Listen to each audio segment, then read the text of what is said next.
Thank you, François Alfonsi. Merci, Madame la Présidente. Deux remarques. D'abord, sur cette affaire de conditionnalité macroéconomique. Bon, vous savez que notre groupe partage tout à fait les critiques qui ont été portées contre cette proposition de la Commission. J'avais une question pour M. Le Drian, dans la mesure où j'ai entendu dire que la France était une chaude partisan de cette conditionnalité macroéconomique et que les conditions politiques viennent d'y changer de façon, semble-t-il, définitive. Est-ce que l'on peut espérer un autre comportement de ce côté-là? L'autre point essentiel, c'est l'équilibre des partenariats entre l'Union, les États, les régions. Les deux partenaires principaux dans une politique de développement régional, c'est bien sûr l'Union européenne qui définit ses priorités et c'est les régions qui doivent définir leurs besoins.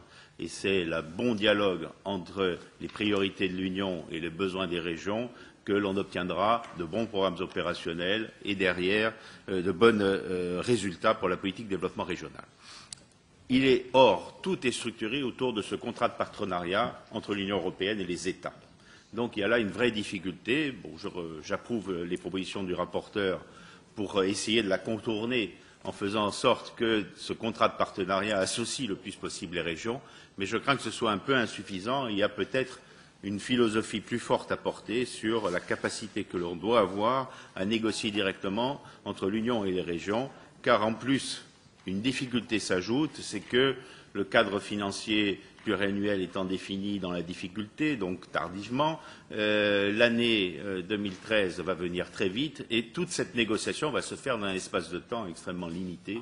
Et dans un espace de temps extrêmement limité, on peut faire des précipitations qu'on regrette ensuite pendant toute la durée de l'exercice 2014-2020. Donc il faut effectivement faire en sorte qu'il y ait là un mécanisme de dialogue et d'implication des régions qui soit parfaitement opérationnel.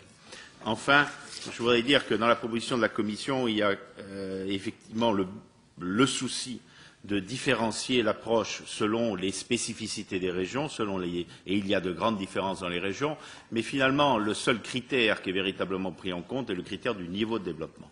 Or, il y a des critères de spécificité qui sont très forts. Je pense notamment, parce que j'en suis originaire, je trouve que la proposition de la Commission n'accorde pas suffisamment, et pour ainsi dire aucun intérêt à l'application de l'article 174 sur les régions à très forte spécificité, notamment les îles, et qu'il faut essayer de ce côté-là à faire preuve d'un peu plus d'originalité.